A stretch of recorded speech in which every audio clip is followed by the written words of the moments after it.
is Nashara, and I'm the Community Initiatives Manager for Fifth Ward CRC. So we just want to say thank you all so much for coming out tonight.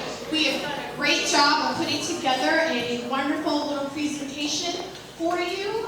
The premise behind this event, I will pass it over to Sixto in a minute, but we just wanted to really do a really awesome event to celebrate and honor the life and legacy of Mickey Leland. And what a better place to do it than here at Fifth Ward at the DeLuxe Theater.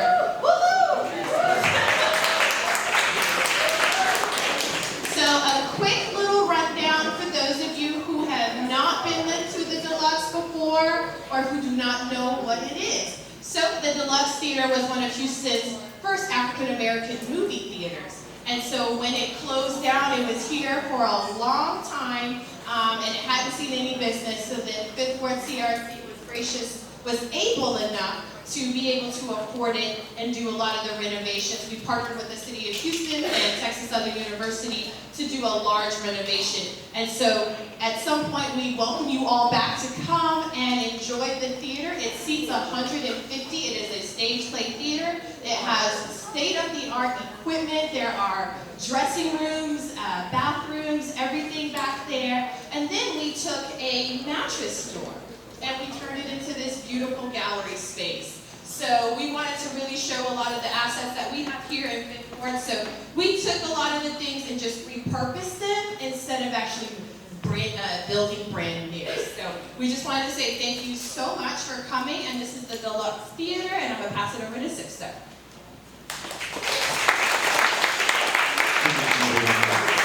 I'm Sixto Wagon. I am the Director for the Center for Art and Social Engagement at the Carroll G Menil College of the Arts at the University of Houston. It's on the business record.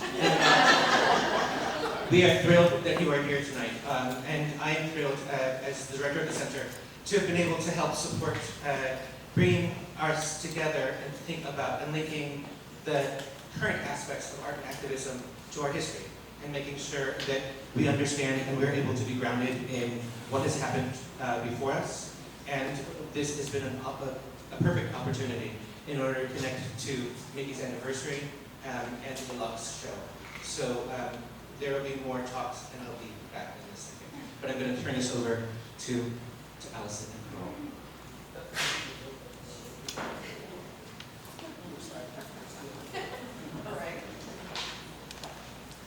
Good evening, everyone. Good evening. My name is Carroll G. Robinson. You'll meet the superstar in a minute, otherwise known as Alison Leland. I want to tell you a quick story that I'll pass to Mike. All of what you see tonight actually started here in two ways. The original art exhibit, and then Carroll Robinson came out to speak to the Fifth Ward Chamber when they were getting started.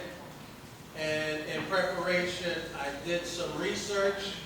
I teach at Texas Southern University, and at the time I was the interim director of the Mickey Leland Center. So I'm doing research that talked about economic black businesses in Fifth Ward. And I come across in my research the DeLuxe Show that was held here by the Menil, and pops up in the research the name of it. Two young African Americans, one of them is Mickey Leland. I'm like, what's Mickey Leland doing in this art show here?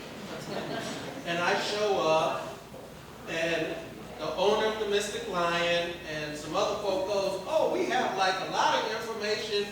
We know about this thing. And I go, we should do something, because sadly, this year it will be 30 years since we lost Mickey. It literally would have been his 75th birth year. And so I've known Alison Leland since I was a little younger, working in Austin for Rodney Ellis. And I call her up and I go, Alison, I have like this great idea. And I said, we need to get the Menil involved.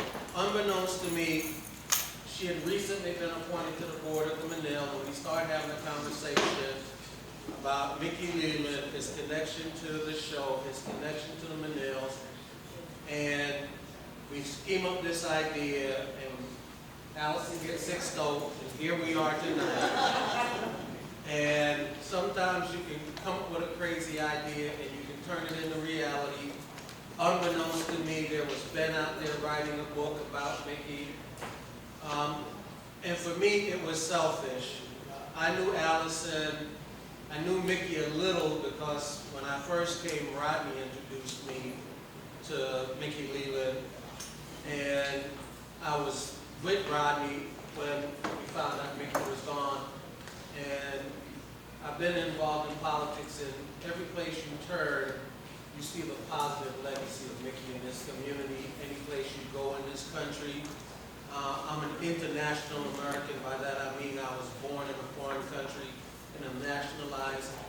And you see Mickey all across the developing world, what some people would call the third world, but what I would call the future of the planet. And I'm just excited to be here, Alison, and thank you for letting me have a crazy idea and helping us turn it into reality to honor and remember Mickey.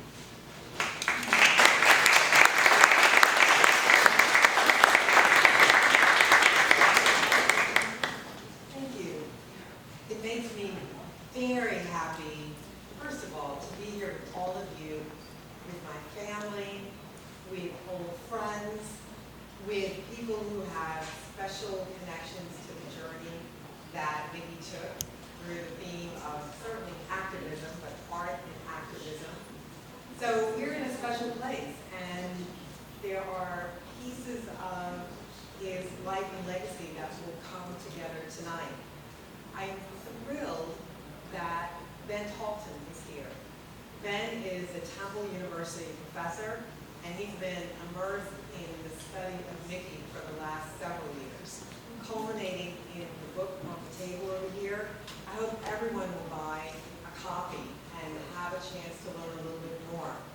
I was saying early that the book is important to me personally because it is part of our family's history and legacy, but it brings Mickey's passion and life and interest, and Africa in particular, really brings it alive. And nothing could be more special than that.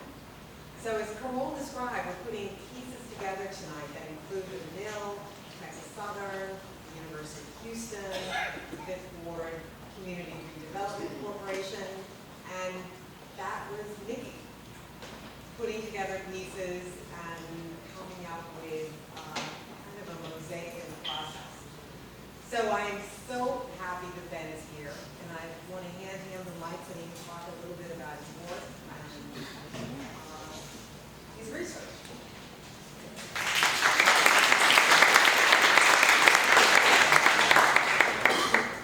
Thank you, Alison, and also thank you to Sixto and the other organizers. Good evening. Good evening.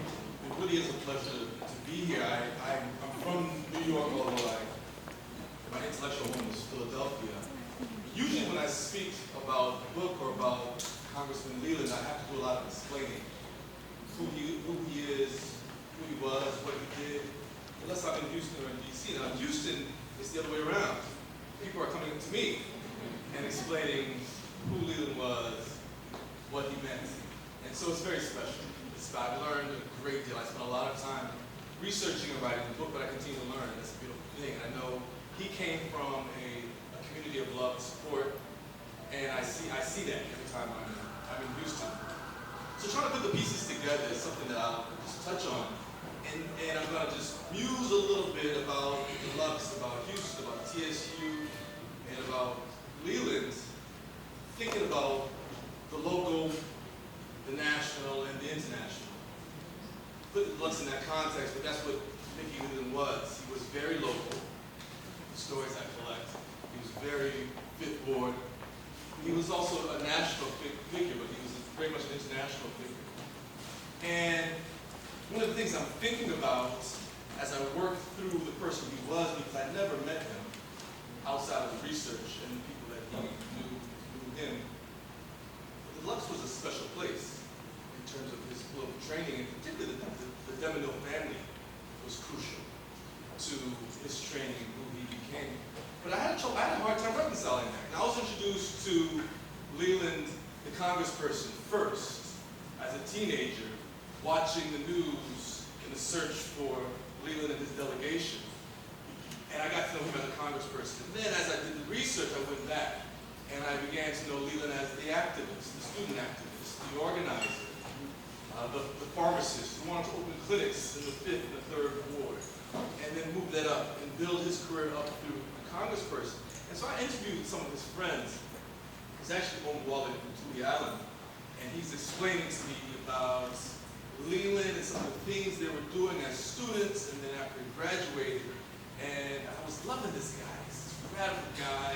He's who I would want to be. And he says, well, you know, most of what he accomplished would not have been possible without the Menil family.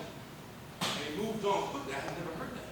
I said, hold on, what was that? And Omwale has, I'm from Brooklyn, I have my own accent, he has his own accent, we're on the phone. He had to repeat it again. I think he said, the Menil family. I said, who was that? And he has to explain to me that the story of Jean and Dominique de Menil and the role they played in his life, I was heartbroken. Because how can we have this black radical, this revolutionary who wants to upset what it means to be America, and his sponsors are these white business people? I was troubled by that. I was unsettled by that. And I actually asked Alison about it, we talked about it, and I spoke to Jean Locke about it. Because that set me in a different direction on researching the Menils and what they meant to Houston and their own personal story, and the support they gave to activists and artists in Houston, how they made many careers possible, including Leland's. And I began to reconcile, because I see that there are different types of philanthropists. This is progressive philanthropy. This is philanthropy toward social change. It's not just this moral laundering philanthropy. When you put your name on it because you're a capitalist and you want to be tied to something that's on the right side of the moral divide, they actually were trying to bring about this change. And so I reconciled this, what to me was this dissonance in a young black power nationalist, radical activist who is deeply immersed in this white philanthropist family. As I did the research, I saw that Congressman Leland was also unsettled by this relationship, at least in my interpretation. Because he would write these letters, and people have written about it, and they spoke about it, that he would have breakfast, lunch, and dinner with Jean de Menil. He lived at their house sometimes, and they were very supportive of him. But I could see that some ways he was troubled by this. I found a letter, actually no, I mistake. I read about a letter, and they quoted him. And he explained to John, I think this was near John de Menil's end of his life. He was certainly in the legislature at the time. And he explained to him how difficult it was to admit how much he loved John de Menil and what he meant to him. And he explained to him, you know, as a young black radical who sees himself as a revolutionary, to love a white man as intensely as I love you, I'm paraphrasing, was unsettling. So he had to reconcile this as well. But it was transformative to him. And so it makes Leland's life make more sense to me. Because I think that's why he worked so easily in the crowd that he worked. Because of the world and the love that the de Menils showed him. So the coalition building that he was able to do with white, black, and brown folks, I think a lot of that has to do with his ability to admit his love for John and Dominique de Menil. And the watershed moment, I believe, is this DeLuxe show. Because a lot of the organizing and the corralling, as I understand it, was done by Mickey Leland, pulling people together, liaison with community folks, getting them to be on board with the DeLuxe show. And that took a certain talent. And as I read it, it's this talent that he brought with him to the Texas House, of being able to work with different types of people. I think this is a window that the de Menils opened up for him.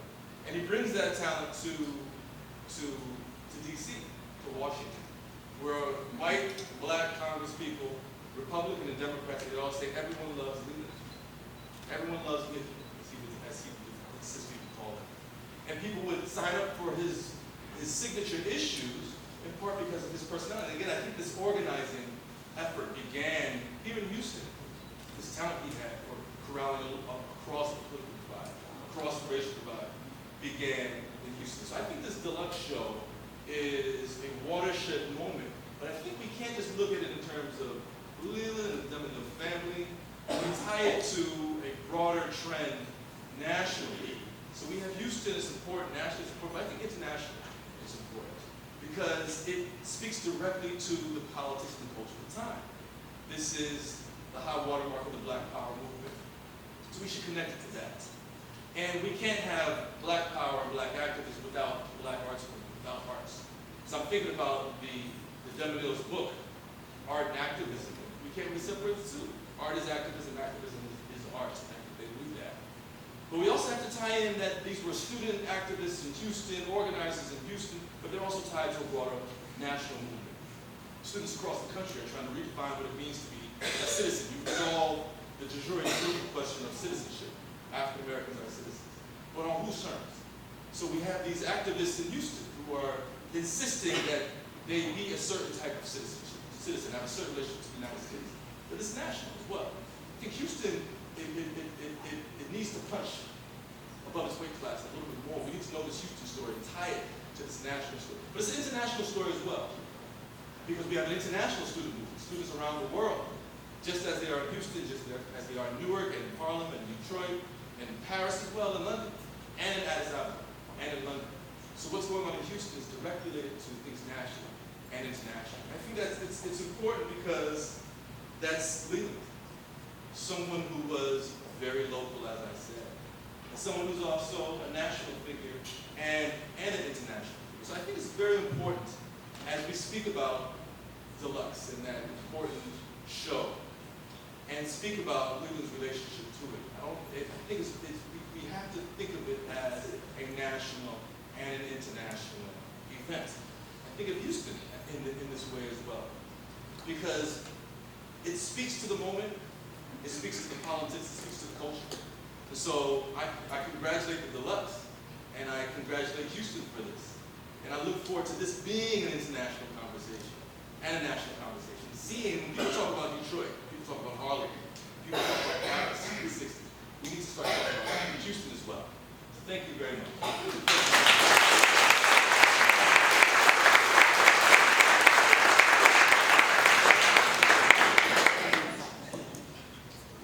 One of the things that has been really thrilling to me as a trustee of the Menil Museum, and you should go, is that, for me, first of all, there's this unlimited chance to learn, but it does tie back to Mickey and his passions, and my taking my 3 sons to jump on Dominique de Menil's trampoline in her big, beautiful backyard. I'm thrilled that my friend and colleague is here today, a curator from Menil, Paul.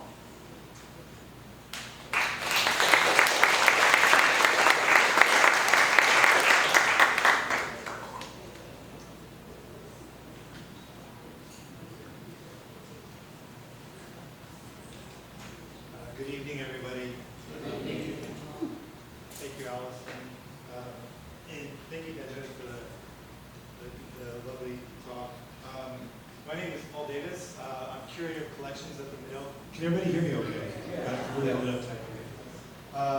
I'm curator of collections at the Menil Collection. I oversee the Africa, Eastern Islands, and the Americas collection, as well as the ancient world to the early modern Europe. But I have to say it's a real honor and privilege to be here this evening and to talk about the DeLuxe show and the history about it, and sort of, I think Benjamin nailed it right on the head of how it is very local, national, and international significant show exhibition. So I'm going to cheat. I'm going to actually read some, talk some, because I'm an art historian. That's what art historians do. But this evening, I want to talk about the DeLuxe show. But my talk draws heavily on Darby English's research and recent book, 1971, A Year in a Life of Color, which is one of the very few scholarly works that about the exhibition. It also draws on essays by Dr. Albert J. Borlaug, who I'm sure many of us know and admire, and shapes founder Deloitte Parker's essays in the Menil publication, Art and Activism, Projects of John Dominic Menil, which Benjamin referenced earlier. They are equally valuable first-person perspectives and historical foundations for my thoughts this evening. And just a quick shout out to the Menil Archives for providing all the great imagery in my talk this evening. There's a tremendous lot to unpack about the exhibition. The DeLuxe Show was titled, you probably can't see that, so I'll just speak to the next. That's actually the cover of the catalog. The sexiest catalog ever made, I have to say. The DeLuxe Show, titled after the theater originally built in 1941, in which we gathered this evening, was more than an art exhibition of non-representational or abstract contemporary artists.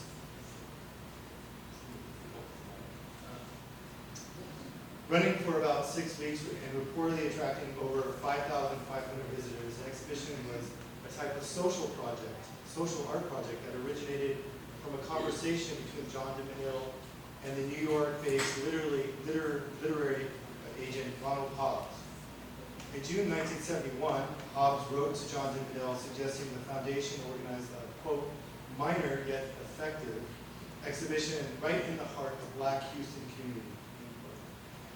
By the following month, John de Menil had identified the New York-based artist Peter Bradley, who you see here, to develop this, quote, kernel of an idea, as Hobbs put it. Bradley moved quickly to select artists and working with Helen Winkler and Mickey Leland to site the exhibition at the abandoned theater in the Fifth Ward of Houston and engage with the local community.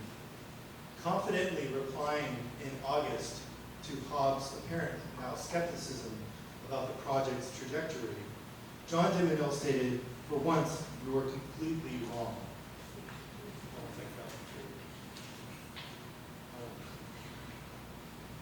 true. Instead, we are showing good artists of a younger generation, black, white, brown, together. Artists of a younger generation, promising artists. The choice was made by Peter Bradley in complete freedom. Thus, it is a show with a point of view, just like the show of Henry Getzoller's was at the Metropolitan, but it is honest art. The project is entirely directed by blacks. We provided the original idea and the money without strings attached. I believe the community will respond. We will soon know about that, end quote. John de Menil's reference to Getzoller and the Metropolitan Museum of Art was timely and acute. The exhibition, New York Painting and Sculpture, 1940 and 1970, which Getzoller curated in October 1969, only included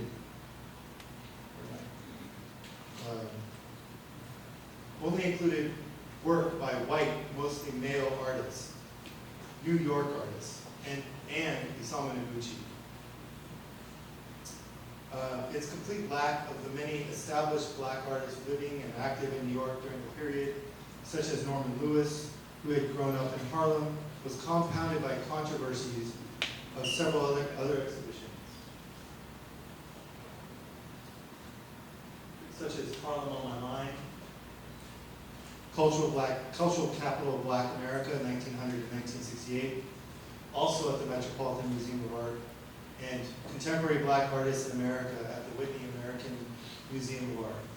And you see both Norman Lewis and Benny Andrews, two prominent African American artists protesting these exhibitions. In a still segregated country, Americans and their art institutions maintain a, quote, separate but equal racist social doctrine. The United States was embroiled in an increasingly violent struggle for social justice. Malcolm X, Martin Luther King Jr., Bobby Kennedy, and several other influential civil rights leaders. Internationally, the beacon for many black Americans that was the independence of formerly colonized African nations was also rapidly dwindling. With this national and global unrest, the shortcomings or failures of these New York exhibitions exhibitions are important historical markers for considering the local Houston context of the DeLuxe Show. The exhibition that developed out of the conversation between John de Menil and Hobbes, therefore, was a response to a call, or a counterpoint to a pronounced and unremitting absence in the national consciousness of art. But it was also a sincere effort to bring attention to and ameliorate the conditions of Black communities in Houston. At the time, the Fifth Ward was known as the Bloody Fifth.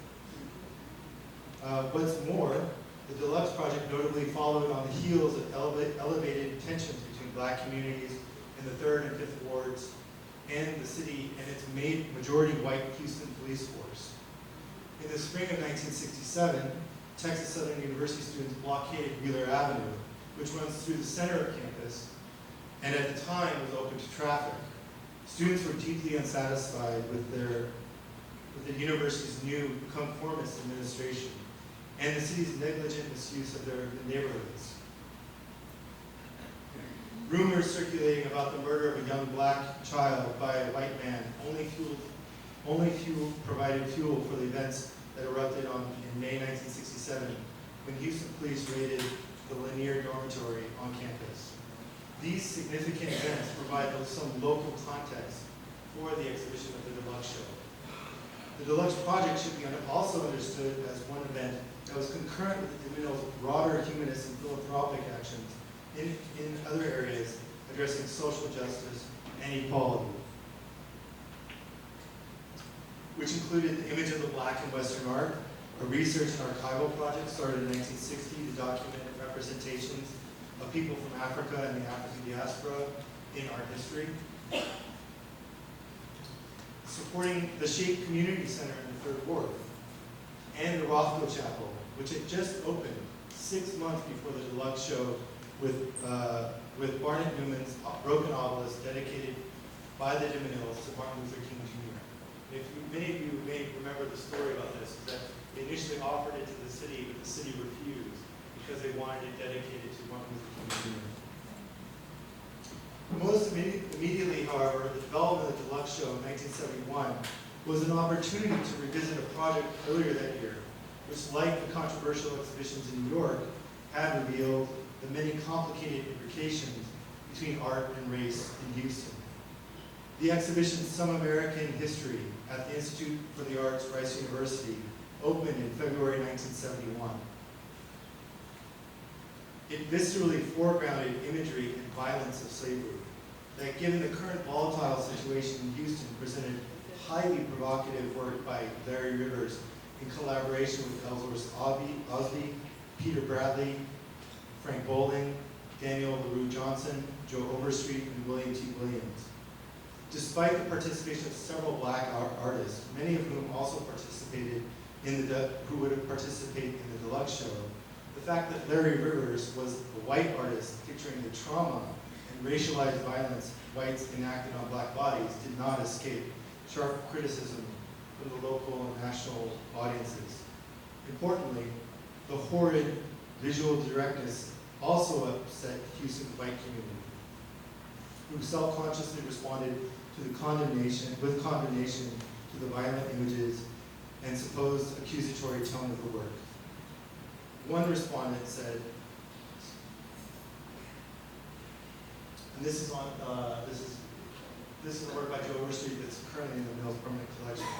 One respondent in 1983, reflecting on the exhibition, wrote, "I really objected to that show, Blacks being hung, Aunt Jemima with machine guns, slave ships. The DeMenils were sympathetic to poor Blacks, but so were we. I was a Southerner, but my family fought the KKK. My daddy's family had slaves, but he was kind and wonderful to them. The show was terrible." So progress comes in really small increments.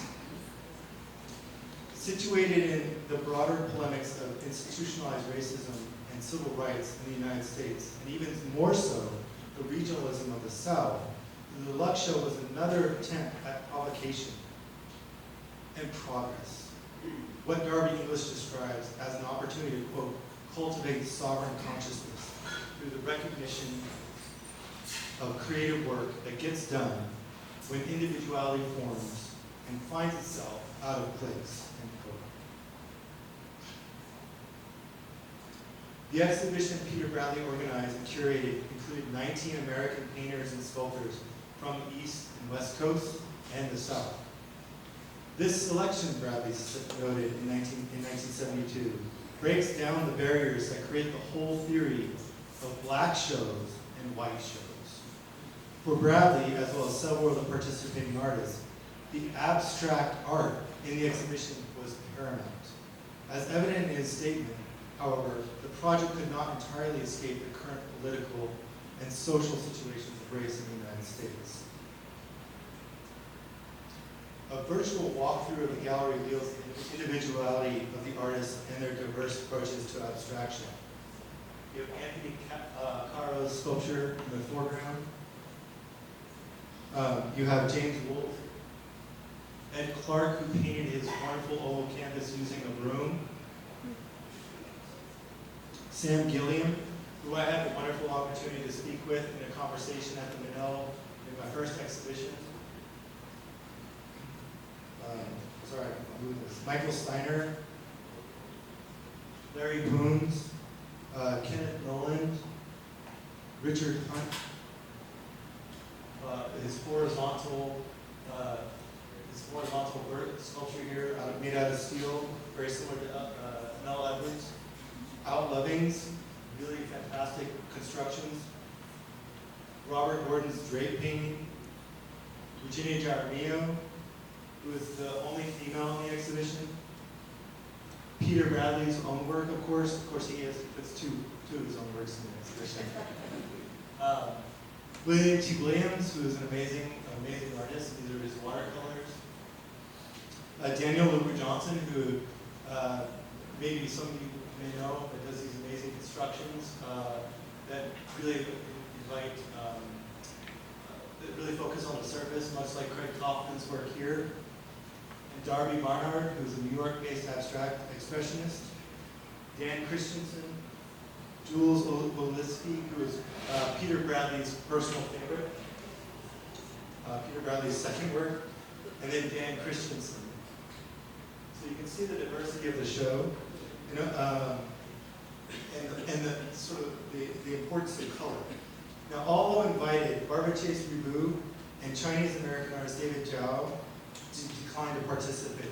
And Barbara Chase Ribu was actually traveling throughout Africa as a representative of the U.S. Embassy. We can talk about that later if that interests someone. But the work on view was primarily abstract and non-representational, so-called hard edge or hard art. But the work by Bradley, Clark, Gilliam, Gordon, Jaramillo, and others conversely exhibited aspects of domesticity and softness of form, technique, or medium. I should say that Sam Gilliam really struggled for a long time because he worked in abstract and not in a figural style. Another anomaly to Bradley's singular focus on abstraction was hot air speakers.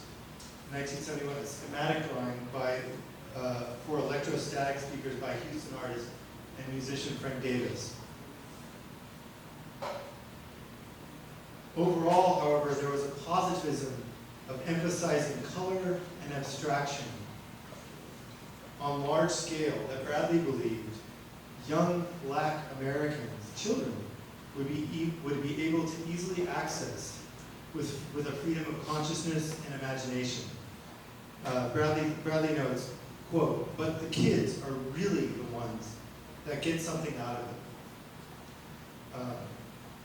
The kids between 7 and 10, maybe 12, because they haven't been indoctrinated by bad art or ethnic art, which I think is bad. There is a chance they can read the art better than most people who frequent museums and pretend they know." Bradley's emphasis on the role of children as the most potentially receptive visitors to the DeLuxe Show evokes a general consensus that developed out of the Black Artists in America Symposium, organized by the Metropolitan Museum of Art shortly after the exhibition and controversy of Harlem on My Mind in 1969.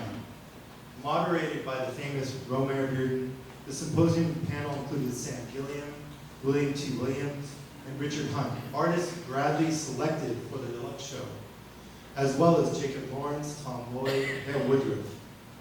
All symposium participants, all artists, concurred that they needed to bring high-quality art to Black communities and engage with children. Archival images of young children being bussed to the exhibition and closely examining the work on view at the DeLuxe Show would seem to underscore this point. There's much to interrogate about the DeLuxe Show and many unanswered questions that we could spend time talking about. Its legacy, and it as a paradigmatic event for Houston. But I would like to conclude my remarks by turning our attention briefly to acknowledging this evening's honoree, Mickey Leland. His conviction, authenticity, and prominence in the community made him an incredibly effective local interlocutor for the DeLuxe project in the Fifth Ward. While he was primarily involved with identifying possible locations for the exhibit and organizing the support of the community, he was present throughout the installation and engaged in animated conversations with the visiting artists, like Sam Gilliam, who you see here in the striped shirt. And I should say that this is Rep.Leland, Sam Gilliam, and then Helen Winkler here. In reviews of the exhibition by local press that suggested that people of the Fifth Ward could not grasp art, that it was too new or avant-garde for them. Leland's voice balanced those confrontations with a familiar, or so that the unfamiliar is not so unfamiliar, and the not so easy to access was easily accessible. Thank you.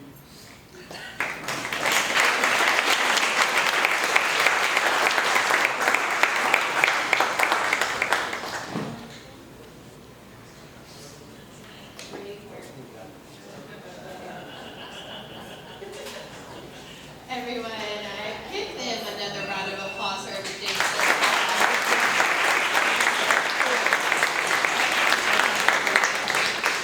So we just want to take this brief moment to acknowledge a couple of our special guests. I would like to say thank you for coming to Pastor Bill Lawson from Wheeler Avenue Baptist Church.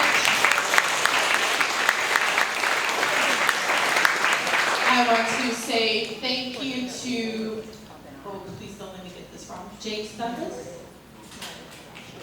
Okay. I was like, I know a part of it, but thank you for coming. Rep.Leland, thank you for coming. Alfred Lee Jr., y'all, he's here to showcase some of his art, so we want to say thank you. If you have not already gone by and looked at that, please do. And then we wanted to give a special thanks because Commissioner Ellis has now given us a proclamation, and so we wanted to say thank you. He has presented that to Alison already. Yeah, you can present. No, Lawrence? Oh, there you go. Okay. Sure. But we want to say thank you for that, and then Congresswoman Sheila Jackson Lee has also given a proclamation, so we would like to have him present that.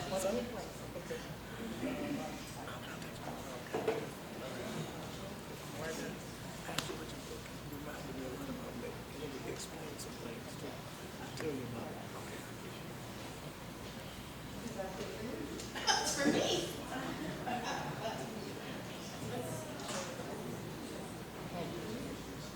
Oh, congressional resolution recognition to the Fifth Ward Community Redevelopment Corporation, celebrating the life and legacy of Mickey Leland 30 years later. So thank you to our Commissioner Jackson.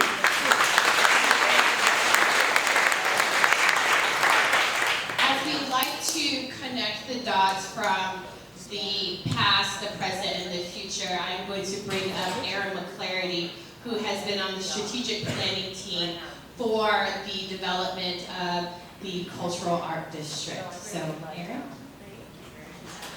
Good evening. I know I'm standing between you and food, so I will keep this short in terms of my remarks. And I'm not cool, so they're written. So Fifth Ward's contributions to the cultural and art scene of the nation are way too many to name. From creating platforms for greats like Cab Calloway, B.B. King, to generating internationally recognized artists like Mel Chen and Jessie Lott. There's been no shortage of artistic talent here. Still, it's never been about art for art's sake here. Art has always been in service to something bigger in the Fifth Ward community, putting a spotlight on inequity, organizing the community, telling beautiful stories, and fighting against injustice. For the last few years, Fifth Ward CRC has been working with community partners to formalize a cultural arts district here in the Fifth Ward. But true to Fifth Ward's spirit, this district isn't about presenting art for art's sake. The Fifth Ward Cultural Arts District is about honoring the masterpiece that is Fifth Ward. It's about celebrating each of you as an artistic expression of this community, from the way you talk and move, to the way you dress, and the way you wear your hair. It's about acknowledging the stoop as sculpture. It's a collective reminder to the city and to the country that we're still here. And it's about connecting the community through the universal language of art and culture. Sustaining and preserving Fifth Ward's flavor for generations to come, while continuing those fights against injustice, fighting for equity and resources. Over the last year, I've had the supreme honor, along with a few others in the room, Michelle, I think that security team is here as well, of serving on the district's strategic planning committee. And we're now at a place, after months of community feedback and workshops, of putting together a draft strategic document that we'll soon be submitting for comment. And pretty soon you're going to see calls for all kinds of really cool projects, for all kinds of experiences, from the professional artist to the resident that just has something to say. There's already been an uptick in community programming. You may have seen the theater has had an uptick with classical theater, and there's been an increase of programming on Lyons Avenue, and you'll see more of that in the future. And along with really creative spaces, I don't know how else to describe it, but spaces where you can make art, where you can see art, where you can participate in art, and creative spaces to live.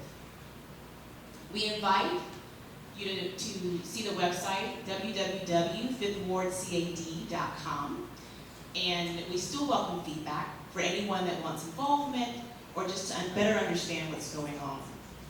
I do want to thank Case, Menil, and the other partners for the brief opportunity to speak, and for the beautiful reminder tonight that I am, and we all are, the Fifth. Thank you very much.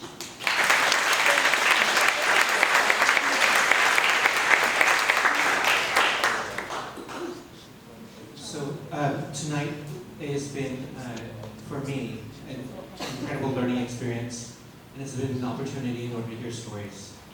And I think part of what I want to continue is to think about where those stories are and how are we actually capturing them.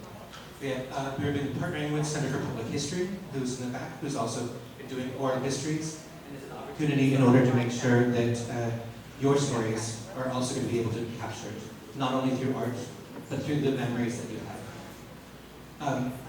Fifth Ward is such an incredible part of this city, but the art is happening all over this town, and it is part of our opportunity in order to make sure that this town, and through art, we can continue to build this Houston that we want to live in. So thank you again for being here tonight. Thank you, Mickey. Thank you, Alison, in order to remember why and how communities can come together. Thank you all very much.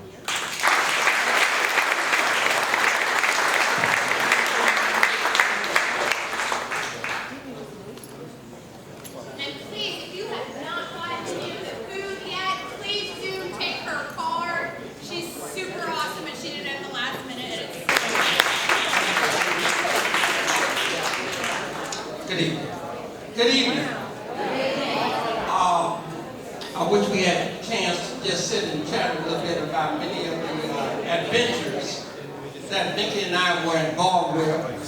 Alison, I want to say hello to you especially.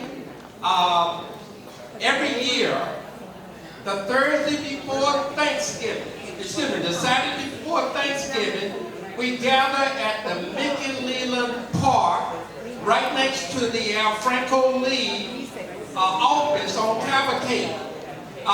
There's an annex on Cavalcade at the intersection of East Lane.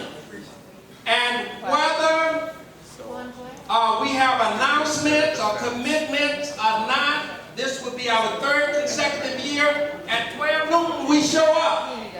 And so I'm just encouraging all of you, the Saturday before Thanksgiving at 12 noon, to come out and let's show some respect and homage to all of the great work that Mickey did. So I hope to see you, I think that's the 23rd. Thank you so much.